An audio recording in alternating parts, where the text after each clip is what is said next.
Bonjour à vous, on espère que vous allez bien. Bienvenue dans ce Bizen pas live. Hello tout le monde. Voilà, donc on vous accueille dans ce lieu qu'on affectionne. On est à Anglet, Pays Basque. Et donc on voulait vous parler aujourd'hui un petit peu de nos parcours d'entrepreneurs, mais d'une façon qui vous aide finalement à voir comment vous pouvez avancer pas à pas dans votre activité et en tirer des enseignements et des points finalement de pause pour pouvoir avancer concrètement et définir votre trajectoire de la meilleure façon qui soit. Claudia, tu te présentes? Oui, vite fait si tu veux. Je regarde juste si on va pas se faire arroser des fois. Mais alors Claudia Jaunet, société AcroWeb. Donc j'aide les entrepreneurs à avoir une visibilité sur le web en créant un site internet ultra simple sans aucune connaissance technique. Et mon objectif, c'est qu'ils soient autonomes avec cet site internet. Et donc je les coach pas à pas pour qu'ils deviennent autonomes et que leur site surtout leur serve à quelque chose. Yes. Et donc moi je suis Cécile Amiel, je suis coach business et je vous accompagne si vous êtes dans une activité de service, que vous êtes dans le domaine du bien-être en général et que vous avez envie de faire une différence dans le monde avec votre activité en créant par exemple des accompagnements. Donc bienvenue dans ce pas live. Et donc on voulait vous parler d'un sujet, voilà, on a créé toutes les deux en co-création Business Zen. Business Zen, c'est quoi? C'est un écosystème, on va dire, dans lequel on accompagne donc des entrepreneurs pour les libérer de la partie technique et fluidifier, rendre plus fun leur marketing et leur com pour que ça leur ressemble, que ce soit en lien avec leur essence. Et je voulais juste vous partager, on voulait vous partager comment on en est venu à créer ça et finalement comment notre trajectoire elle a façonné la suite et pourquoi c'est important finalement pour vous de faire les prochains pas pour que le chemin s'éclaire. Donc au démarrage, donc toi Claudia, tu as tes web designers. Voilà, je suis webmaster, ça fait un peu plus de 10 ans que j'ai créé ma société. Et voilà, à la base, voilà, je suis derrière mon écran, je crée un site internet pour mes clients, tout va bien. Totalement en autodidacte, hein, tu as démarré...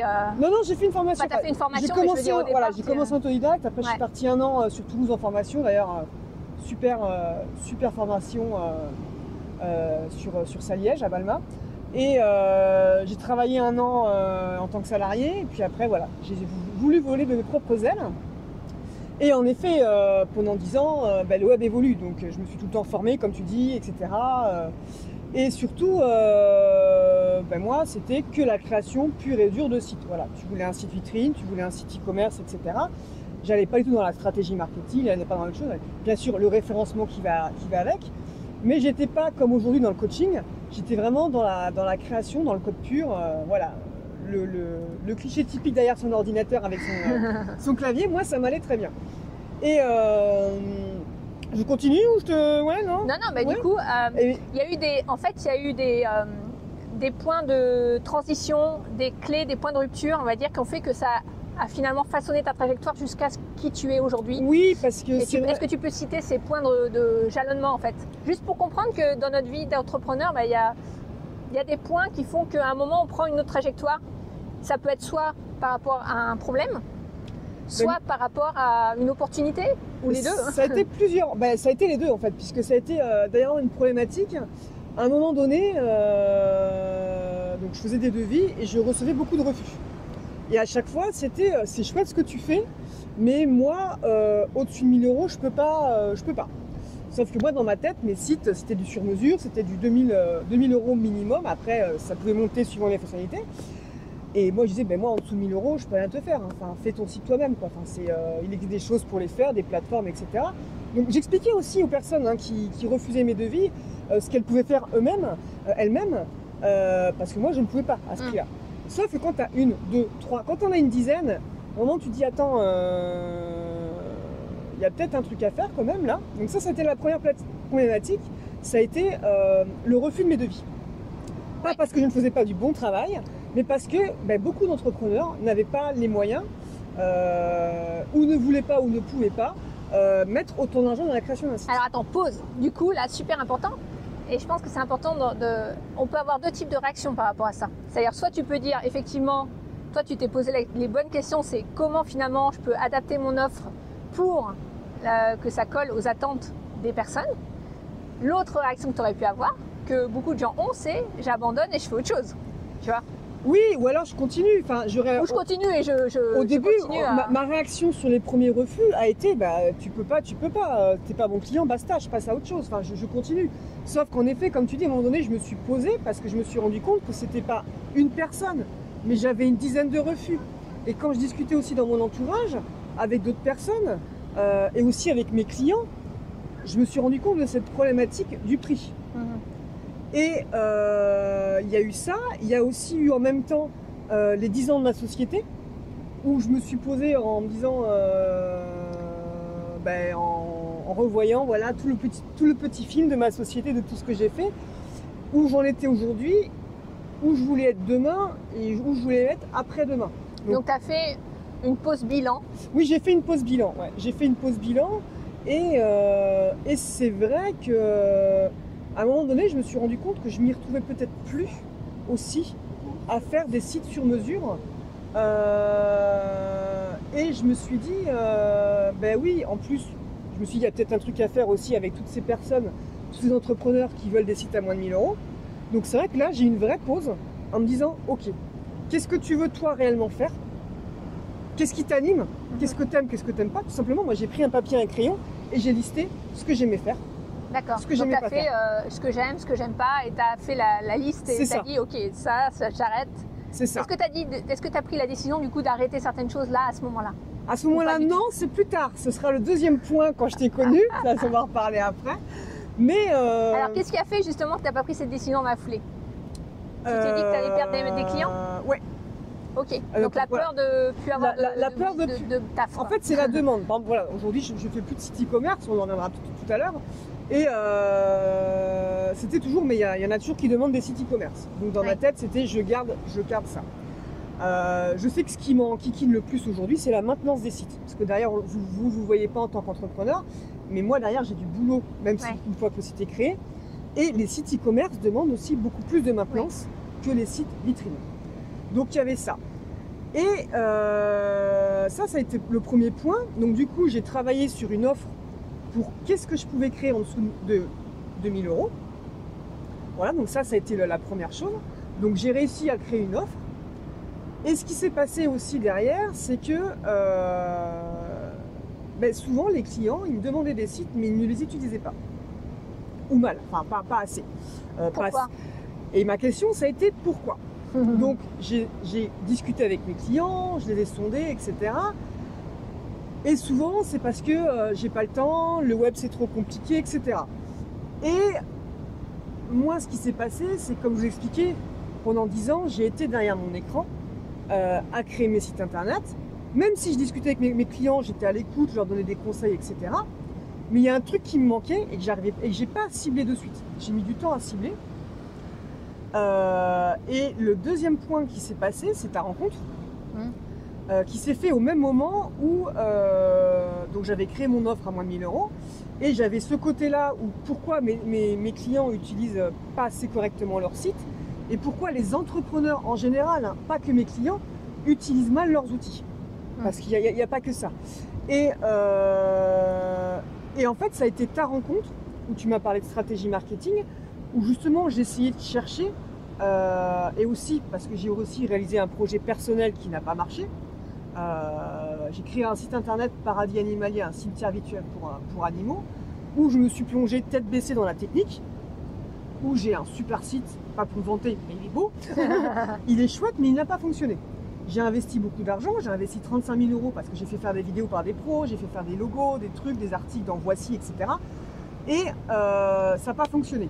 Donc là, tu en viens à un point quand même vachement crucial qu'on dit tout le temps, mais qui est tellement vrai, c'est que on peut parfois avoir une idée et si on la met en place tout seul dans son coin, en fait, ça peut pas fonctionner parce qu'on n'a pas sondé son client en amont, celui qui va être l'utilisateur final et qui va acheter, qui va sortir sa carte bleue pour acheter. Et donc, si vous intégrez, c'est pour ça qu'on dit toujours de converser avec vos clients, enfin avec votre audience, avec les gens de votre entourage pour connaître leurs problématiques par rapport à votre thématique, parce que si vous ne posez pas la question de quel est ton plus gros problème par rapport à ça, qu'est-ce qui te pose difficulté aujourd'hui, qu'est-ce qui est le plus douloureux pour toi, comme nous on l'a fait pour affiner les choses avec nos clients actuels, pour savoir qu'est-ce qui leur pose problème avec la technique. C'est même pas qu'est-ce qui leur pose problème avec la technique. Ce qui est ressorti, c'est ça nous saoule la technique. C'est ça. On n'a pas envie de s'en occuper. Et donc Claudia, elle s'en occupe pour eux. Elle fait des sites où elle leur montre de manière très simplifiée. Finalement, ils n'ont pas à utiliser leur site avec tout le tableau de bord compliqué de WordPress. Où ils ont juste à faire ce qu'ils savent faire, c'est-à-dire mettre du contenu en ligne, mettre des photos et voilà. Donc c'est pour ça que l'importance de sonder son client et de prendre. Voilà, là tu as eu vraiment. En fait, j'ai eu tout. Alors c'est vrai que voilà, j'ai eu cette erreur. Mais pour moi, qui est pas. Alors oui, c'est une erreur. Je me suis plantée. J'ai investi de l'argent, 35 000 €. C'est pas une baguette de pain. Mais en même temps, je pense que c'est peut-être la plus belle erreur que j'ai faite entre guillemets, parce que derrière, ça m'a appris beaucoup de choses. Et surtout que moi, j'aime bien chercher la petite bête. C'est pourquoi j'ai pas réussi. Ouais. Et donc il y a eu ce projet Paradis Animalier. Et en même temps, ce côté, pourquoi mes clients n'utilisent pas assez correctement leur site. Et ces deux choses, englobées ensemble, m'ont fait comprendre qu'il manquait quelque chose. Et en même temps, comme quoi il n'y a pas de hasard, on s'est rencontrés puisqu'on avait un client en commun, et on s'est mis à discuter, etc. Et voilà, je commençais à me documenter sur la stratégie, marketing, etc. Et j'ai compris que c'est ça qui manquait. Et que c'est ça qui me manquait moi aussi aujourd'hui, car je n'avais plus envie de faire des sites pour faire des sites. J'avais vraiment envie de faire des sites qui me correspondent moi en termes de développement, etc., en termes de code et d'éthique, etc., et qui correspondent aussi à mes clients. Et c'est pour ça que tu dis petit pas par petit pas, en discutant avec mes clients, en me posant par rapport à mes échecs, ben, aujourd'hui j'ai réussi à mettre en place mon produit et aussi une offre en commun qui me correspond tout à fait. Et surtout, ce qu'il y avait un truc que j'ai mis du temps à comprendre, mais c'est grâce à toi que j'ai compris, il me manquait un truc dans mon métier. Pendant des années, j'ai entraîné en athlétisme et j'adorais coacher. J'adorais ce partage, etc. Et en fait, je me suis rendu compte que c'est ça qui me manquait. Tout l'aspect connexion humaine et coaching et au niveau de mon interaction, métier. Et c'est pour ça qu'aujourd'hui, je me présente plus comme webmaster, mais comme coach du web. Parce que les sites internet que j'ai mis en place, j'ai énormément travaillé pour moi le côté technique, automatiser beaucoup de choses. Ce qui derrière aujourd'hui me laisse beaucoup de temps pour être avec mes clients, les coacher et pour qu'ils soient autonomes. Et donc en résumé, tu as simplifié ton offre, c'est-à-dire tu t'es concentré sur ce que tu aimais le plus faire. C'est ça. Tu as simplifié pour que ça corresponde finalement à l'attente de tes clients. Oui. Et derrière, tu as aussi intégré une part de toi que tu avais ignorée. Enfin, ou en tout cas que tu n'intégrais pas dans ton business. Dans le business, qui était le côté j'aime coacher, j'aime être en relation avec les autres, j'aime le côté humain et je l'ai certes un peu en interaction avec mes clients quand je leur fais la prestation, mais pas comme tu voulais. Pas comme donc c'est énorme en fait.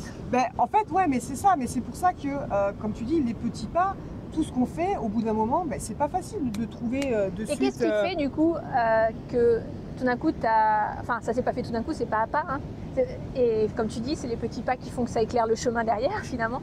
Mais qu'est-ce qui fait que tu as su voir d'après toi ces opportunités? Comment tu t'es ouverte à ça en fait? Ce serait quoi si tu avais des clés à donner sur qu'est-ce qui a fait que tu as pu ouvrir tes horizons? L'écoute, on en parlait tout à l'heure dans la voiture. L'écoute, je pense, écouter mes clients. Et une chose qui n'a pas été facile, c'est qu'aujourd'hui le monde du web a beaucoup évolué.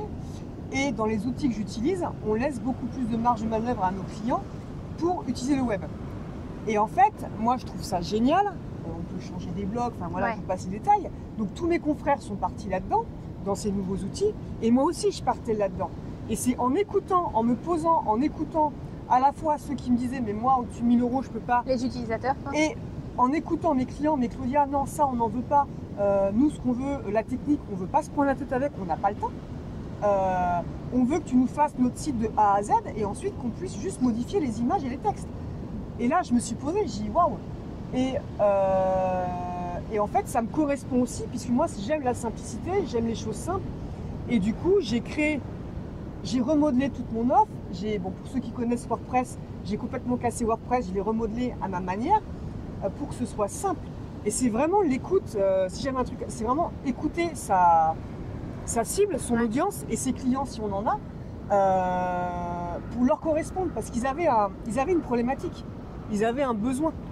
Et je n'aurais pas écouté ça, je ne serais pas aussi épanouie aujourd'hui et je n'aurais pas cette offre, puisque maintenant j'ai plus qu'une offre et deux avec celle qu'on a montée en commun.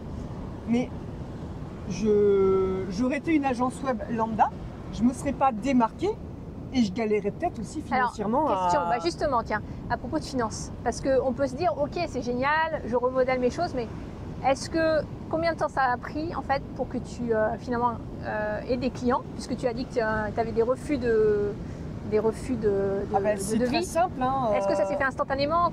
Oui et non, parce qu'en fait j'ai commencé à créer cette offre, mais j'ai pas été au bout des choses. La première fois que j'ai... C'est-à-dire? En fait, j'ai créé un site à moins de 1000 €, mais qui n'est pas l'offre aujourd'hui.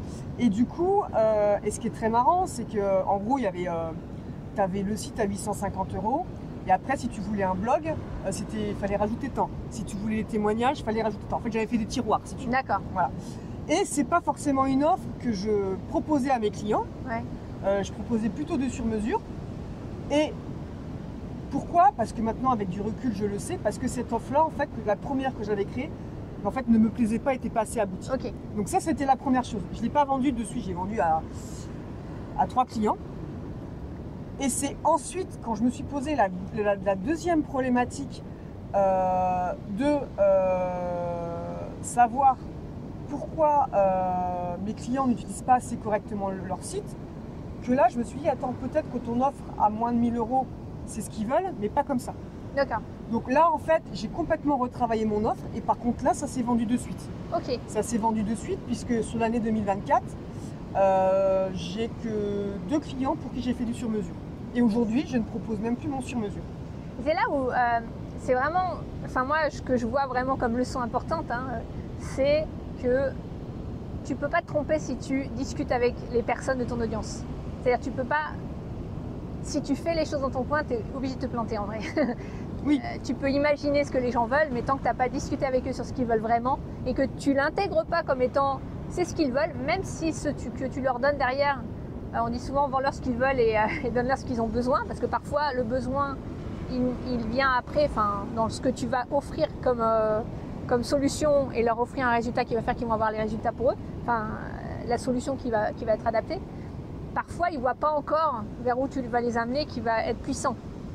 Oui. Mais si tu leur vends pas ce qu'ils veulent, ce qu'ils t'ont dit qu'ils veulent, ça peut pas marcher. Voilà, ça peut pas marcher. Et c'est vrai que c'est vraiment, pour moi, le conseil, c'est vraiment cette écoute de l'audience, de la cible et des clients. Quand on a des clients, il faut communiquer avec eux. Ouais. Et alors, je dis pas que j'ai fait cette erreur pendant 10 ans, parce que ce que j'ai vécu pendant 10 ans au niveau entrepreneuriat, c'est aussi ce que je souhaitais à ce moment-là. Là, j'avais envie d'autre chose. J'ai fait évoluer mon business, mais justement en écoutant réellement ce qu'ils veulent. Et aujourd'hui, je passe du temps aussi à développer mes sites, mais je passe plus de temps à coacher mes clients et c'est vraiment ça que j'en avais envie. Ouais, voilà. Donc, tu as reshifté le truc. Trop bien. Trop bien. Ok. Donc, juste pour rebondir sur ce qu'on a fait en commun et comment on en est arrivé là, en fait. Et c'est intéressant parce qu'on voit chacune notre parcours qui est différent, mais qui amène à des choses communes. Moi, personnellement, par rapport au fait d'accompagner des gens qui sont dans le domaine du bien-être et d'avoir raffiné ma niche finalement, parce qu'on parle souvent de niche et souvent on se questionne là-dessus, quelle est ma niche, qu'est-ce que je vais offrir à qui, et on se questionne sur son client idéal et quand on est au démarrage, on nous dit beaucoup oui, il faut que tu trouves ton client idéal et que tu cibles vraiment ton client idéal. C'est pas facile, ouais. Et ça, c'est super dur. Mais c'est dur pourquoi en fait? C'est dur parce que tu n'as pas encore de clients en vrai. Donc, et parfois tu évolues. Donc moi, j'ai fait 4 thématiques en l'espace de 10-11 ans. J'ai démarré, j'avais un blog sur la parentalité. Au moment où ça commençait à vraiment décoller en vrai, j'ai voulu shifter de thématique, ce qui était, on pourrait se dire que c'est débile, mais en même temps ça correspondait à mon envie du moment qui était, parce que j'avais ma fille qui avait grandi et j'avais plus l'appétence. Et quand tu n'as plus d'énergie, en fait, ça peut plus marcher, même si tout mentalement, logiquement, tu te dis que tu dois continuer ce qui a marché. En fait, en vrai, ça marche pas parce que tu n'es plus dans le mood, tu n'es plus dans l'énergie. Donc, mais ce que je veux dire, c'est que petit à petit, moi j'ai toujours été passionnée de marketing. Donc finalement, ce qui est intéressant dans le parcours, c'est de voir quels sont les différents points clés. Et moi j'ai eu donc parentalité. Après, j'ai commencé à accompagner maman dans le développement personnel parce que moi-même je découvrais ça. Et en fait, je me suis positionnée dans le rôle où j'expérimente des choses, je découvre et je vous les partage. Donc ça, c'est un des rôles qu'on peut avoir. On n'est pas obligé d'être expert dans un domaine. Pour développer, pour communiquer et pour vendre des programmes. Moi, j'étais pas coach parental, d'accord, j'étais maman j'ai partagé mon expérience à partir d'un livre au départ, qui était un livre sur la parentalité ludique. Et j'ai fait des formations là-dessus en partageant ce que je vivais en tant que maman. Et j'avais peut-être un pas d'avance sur certaines personnes par rapport à ça parce que je m'intéressais à fond sur le sujet en fait. J'étais passionnée par ça. Après, j'ai évolué vers le développement personnel parce que, pareil, mon parcours m'a amené à découvrir tout ça et j'avais envie de le partager. Et c'est plus facile de partager sur des choses qu'on vit dans le moment que sur des choses du passé ou théoriques. Après, je suis allée vers le business en ligne. Pourquoi? Parce que je commençais à avoir de l'expérience sur le web, mais aussi parce que c'est ma passion, le marketing, depuis toujours en fait. J'ai toujours adoré ça. Donc finalement, c'est revenu à la charge et en mixant le web plus les aspects marketing et accompagner des gens là-dessus parce que je commençais à avoir un business qui tournait. Et ensuite, il y a l'aspect spiritualité qui est arrivé dans ma vie avec une retraite à laquelle j'ai participé qui a été déterminante et qui a fait que j'ai shifté beaucoup de choses en commençant à méditer tous les jours, à canaliser les messages, etc. Et là, c'est posé une question cruciale. C'est pas facile. Et c'est par rapport à la niche que je dis ça, c'est super important. On se pose toujours la question, ok, quand on a plusieurs sujets connexes, enfin, qui n'ont rien à voir a priori l'un avec l'autre. Donc moi, j'avais le marketing dans mes compétences. Ça, c'était vraiment une compétence. Et j'avais l'appel de l'aspect spiritualité avec l'envie de partager ça aussi. Et comment tu mixes finalement le marketing et la spiritualité? Quand vous avez deux sujets comme ça qui, a priori, n'ont rien à voir avec l'un avec l'autre. D'ailleurs, je me souviens, il y avait un copain sur Facebook que j'avais parlé de spiritualité et de marketing. Il avait mis un commentaire. Il avait dit, mais comment tu peux être spirituel dans le marketing? Le marketing, c'est de l'arnaque et on essaie de te refourguer des trucs. Et la spiritualité, c'est l'inverse. Et ça m'avait fait rire. Enfin, ça m'avait fait rire. Sur le moment, je me suis dit, mais pourquoi il dit ça, quoi? Moi, je le ressens pas comme ça, tu vois. Oui, non, mais c'est vrai qu'en tant qu'entrepreneur, il y a beaucoup d'entrepreneurs qui ont une mauvaise image du marketing. Ouais, voilà. Et moi, j'ai pas du tout cette image-là. Pour moi, c'est une passion. C'est même un outil qui permet de mettre en lumière. Et donc, j'avais le choix entre deux choses. Mais sur le moment, j'avais du mal à me positionner. C'est-à-dire, est-ce que je fais des expériences spirituelles et je les partage avec des entrepreneurs, d'accord, pour garder le côté entrepreneuriat, marketing, etc. Ou est-ce que je fais du marketing et j'intègre des pratiques spirituelles aussi dedans, en moindre mesure, mais du coup le pourcentage est différent. D'un côté, j'avais on va dire 90% de pratiques spirituelles et je m'adresse et je parle un peu de business autour de ça. Ou alors l'inverse, est-ce que je fais 80 ou 90% de marketing et j'intègre mes ressentis, les choses qui viennent, peut-être des pratiques pour se reconnecter à son énergie, etc. dedans. Et finalement, la vie m'a amené à faire ce dans quoi je suis la meilleure. Et au départ, j'ai voulu faire la première option, donc pratique spirituelle et m'adresser à des entrepreneurs ou des gens qui sont un petit peu... Et en fait, ça a marchouillé. Ça marche, oui, j'aime bien ça. Dans le sens où, je me souviens, j'avais vraiment le syndrome de l'imposteur, tu sais. Oui, ouais. C'est-à-dire, j'avais l'impression de copier un petit peu la personne qui m'avait plus ou moins mentorée, avec qui j'ai bossé pendant 1 an et demi, qui est une américaine. Enfin, je sentais que c'était pas tout à fait juste dans le sens où j'essayais de faire ce qu'elle faisait. Enfin, évidemment, j'avais pas son expérience et tout ça, mais je veux dire dans les pratiques. Et du coup, soit je l'ai intégré dans d'autres accompagnements comme étant des bonus. J'ai fait qu'une fois payer, entre guillemets, dans le sens où j'ai fait un parcours et on l'a fait en co-création avec une autre entrepreneur. Un parcours de méditation guidée sur plusieurs semaines où on faisait évoluer les gens pour se reconnecter à soi, etc. Et c'était chouette, vraiment, en groupe. Mais j'étais beaucoup encore dans le mental, bizarrement, parce que je lâchais pas totalement les choses et j'allais pas au bout. J'embrassais pas qui j'étais pleinement pour le faire à travers ça. Et il y a un moment, je me suis lâché la grappe et j'ai commencé à faire des méditations guidées totalement canalisées, improvisées, enfin intuitivement ressenties. Et là, ça a fonctionné avec des gens. Mais il y a une part de moi qui s'est dit, c'est quand même le marketing qui est ma passion. Ouais, oui. Et voilà. Et donc, finalement, après, j'ai commencé à faire l'inverse. C'est-à-dire, j'ai dit, bon, ok, je reprends ma passion de marketing 100%, qui est quand même le truc sur lequel j'ai des compétences et que j'adore depuis toujours. Et finalement, je vais m'autoriser à intégrer mes ressentis et aussi, je vais changer de cible. Mais la vie m'a amené à ça, c'est ça qui est dingue. C'est-à-dire que quand tu avances sur le chemin, c'est comme ça que tu affines ton offre et finalement toi tu l'as fait en écoutant tes clients, moi aussi quelque part, mais aussi en écoutant ce qui venait. Par exemple, un jour, je me suis retrouvée en appel de vente, grosso modo. On avait une personne qu'on voulait accompagner avec une partenaire et je suis allée, j'étais malade, littéralement malade. C'est-à-dire, elle n'était pas dans le domaine du bien-être ou dans le coaching. Elle était dans le domaine de la pâtisserie, ce qui est un domaine plutôt sympa, honnêtement. Hein, on est d'accord. C'était pas vendre de boulons pour les pièces aéronautiques ou j'en sais rien. Le domaine était sympa et pourtant, j'ai senti que j'étais pas bien et ça n'avait rien à voir avec ce que j'avais mangé la veille ou j'en sais rien. C'était vraiment lié au fait que j'étais pas à ma place. J'ai vraiment senti comme ça. J'étais malade, je suis revenue et là j'ai dit j'écoute. C'est-à-dire et j'avais de plus en plus aussi de gens dans le bien-être qui venaient à moi. Donc et je sais pas, j'ai ressenti que c'était juste de m'intéresser, de changer un peu de cible entre guillemets ou d'affiner ma cible. Et aujourd'hui on en est là en fait. Alors demain je ne sais pas ce qui va venir, mais ce que je veux dire c'est que ce qui est intéressant de noter, c'est que c'est en avançant finalement sur ton chemin que tu as des portes qui se ferment, d'autres qui s'ouvrent. Et soit tu ressens que c'est juste, et c'est pour ça que c'est important, surtout quand tu as cette connexion un petit peu à la spiritualité en toi, en fait, cette sagesse intérieure, est-ce que c'est juste pour moi ou pas d'aller vers ça? Et c'est par l'expérience, c'est les petits pas que tu y vas en fait. Et pour moi, il n'y a rien de tel, en tout cas moi je fonctionne comme ça, il y a plusieurs types d'apprenants, tu sais, mais Oui. c'est est-ce que tu testes, et quand tu testes, tu expérimentes, et tu vois si c'est juste ou pas, enfin t'affines au fur et à mesure en fait. Et moi je fonctionne assez comme ça, et c'est vrai que ça m'amène finalement vers ce qui est plus juste, affiné. Et derrière, j'ai rencontré Claudia qui est venue encore en plus appuyer ça parce que on s'est rencontré à un moment un peu charnière où moi j'avais envie de créer à nouveau des offres et cibler sur les professionnels du bien-être.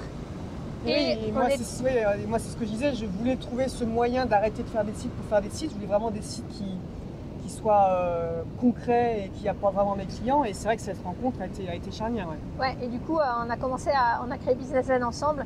Et en ayant notre complémentarité sur le côté technique et le côté plus marketing com pour finalement converger vers quelque chose qui aide les gens sur les deux aspects en fait. Et en même temps accessible dans tous les sens du terme pour que ce soit facile à utiliser et à mettre en place. Donc voilà un petit peu comment on arrive là, mais c'est vrai que l'enseignement moi que j'en tire c'est que tu peux pas en fait juste tout poser dans ta tête. Tu as besoin de te confronter à la réalité. C'est-à-dire, c'est tes clients, qu'est-ce qu'ils désirent. Écouter ce qui vient pour toi, qui est juste. Et en fait, cette conjonction-là, en faire quelque chose qui concrètement se traduit par une offre, par quelque chose que tu vas offrir derrière. Ouais, puis c'est aussi, pour moi, c'est aussi sortir de ma zone de confort parce que voilà, quelque part, j'ai fait la même chose pendant 10 ans. Et cette analyse de me dire, il faut pivoter, faire autre chose. Pas complètement autre chose, hein, mais, et se dire, ok, là, il faut y aller.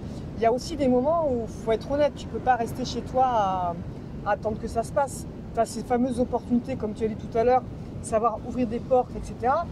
Mais il y a des fois, certaines portes, il faut les forcer un petit peu. Donc, en tant qu'entrepreneur, on ne va pas se mentir. Il faut aussi un petit peu se bouger. Et je n'aurais pas, en même temps aussi, pris le temps et m'écouter. Je serais peut-être encore en train de faire la même chose qu'il y a avant. Et ça ne décollerait pas comme j'en ai envie. Et même sans parler de financier, ce ne serait pas aligné avec ce qui je suis. Il y a la question d'alignement avec qui on est, effectivement. Et je pense que c'est ça qu'on est en train au fur et à mesure des pas dans l'entrepreneuriat, de découvrir. Et cet alignement-là, c'est qu'est-ce qui est le plus juste pour soi en fait. Et on vient à ce qui est essentiel pour soi finalement. Et c'est quand on fait ce qui est essentiel pour soi que ça fonctionne. Oui. Mais après, effectivement, il y a un temps de mise en œuvre de tout ça.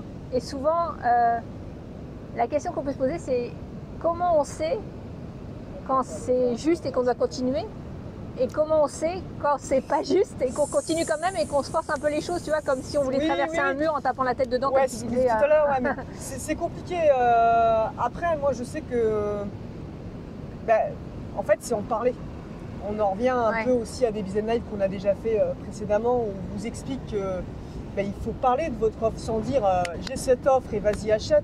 Mais si on ne confronte pas ce qu'on fait, ce qu'on propose, on ne saura pas. Et moi, je sais que par exemple, aujourd'hui, c'est en discutant de ce que je fais je me présente plus comme webmaster, je crée des sites, donc j'explique voilà ce que je fais réellement. Et je vois la réaction des gens en face de moi.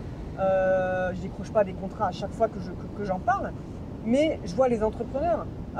Encore la semaine dernière, il y en a une qui me dit « Ah mais c'est chouette, moi c'est sûr que je veux un site, mais j'ose pas demander des devis parce que la technique ça me saoule. Comment ça va se passer une fois qu'il sera créé, etc. » Donc c'est vraiment en parlant, ça commence par votre entourage, amis, famille, etc. Puis après vous 1, 2, 3. Élargissez votre cercle, je vais y arriver. Que vous allez parler de qui vous êtes et ce que vous faites. Et si vous restez dans votre bureau à attendre que ça se passe, c'est sûr que ça ne va pas se faire, ça c'est sûr. Mais en parler, et moi c'est ce qui s'est passé. À chaque fois que je parle de cette offre, et du coup maintenant je ne fais plus de sur-mesure. J'ai encore refusé une personne qui me dit bah tiens, je dis bah non, ça je fais plus. Bon, je l'envoie chez un confrère parce que c'est plus ce que je veux faire. Tu as fait quelque chose qui est vraiment aligné avec toi-même et avec ton marché. Aujourd'hui, j'en parle. Si j'en parlerais pas, ça ne marcherait pas, c'est sûr. Ouais, et c'est plus simple. C'est plus simple d'en parler. Donc c'est ça qui est. Donc voilà un petit peu ce qu'on voulait vous partager. Je ne sais pas si on peut faire vraiment un récap de tout ça, mais je pense que les points clés, c'est vraiment de se poser régulièrement. Toi, tu l'as fait un moment bilan à 10 ans, mais nous, maintenant, on le fait plus régulièrement. Oui. On se prend le temps. N'attendez pas 10 ans comme moi. Non, mais se dire une fois par semaine, je fais le point, même ne serait-ce qu'une demi-heure, me dire, ok, est-ce que ça, une fois qu'on a défini notre cap, qui est nos valeurs, notre pourquoi, etc., est-ce que ce que je suis en train de faire là, est-ce que c'est bien en phase avec tout ça? Et si oui, je continue les actions. Et ça va finir par payer. Et il faut avoir cette foi-là, en fait. Parce que si vous changez de stratégie sans arrêt, sans avoir cette ligne directrice, vous allez perdre du temps, faire des détours et finalement vous perdre. Et si vous continuez sur cette ligne directrice tout en écoutant ce qui vient, en restant ouvert aux opportunités, en écoutant votre marché et que vous êtes sur cette ligne directrice, vous ne pouvez pas vous tromper en vrai. Donc c'est un peu le message que j'ai envie de faire passer de cette foi-là quand vous avez cet alignement qui se crée. C'est ce qu'on vous souhaite en tout cas. C'est sûr. Yes, bah merci. Si vous avez des questions, si ça vous a inspiré, vous pouvez mettre un petit pouce sous la vidéo. Des questions, vous pouvez les poser, on vous répondra avec plaisir dans les commentaires. Et puis n'hésitez pas à rejoindre notre communauté par email. Il suffit de télécharger notre guide, le plan en 5 jours pour développer votre activité. Vous allez voir qu'il y a beaucoup de pépites dedans pour vous aider à mettre en place les premières actions pour attirer vos prochains clients, même si vous n'avez pas encore d'audience, en tout cas pas d'audience externe. Et on vous dit à très vite. Ciao pour le prochain Bizen, pas live ou live.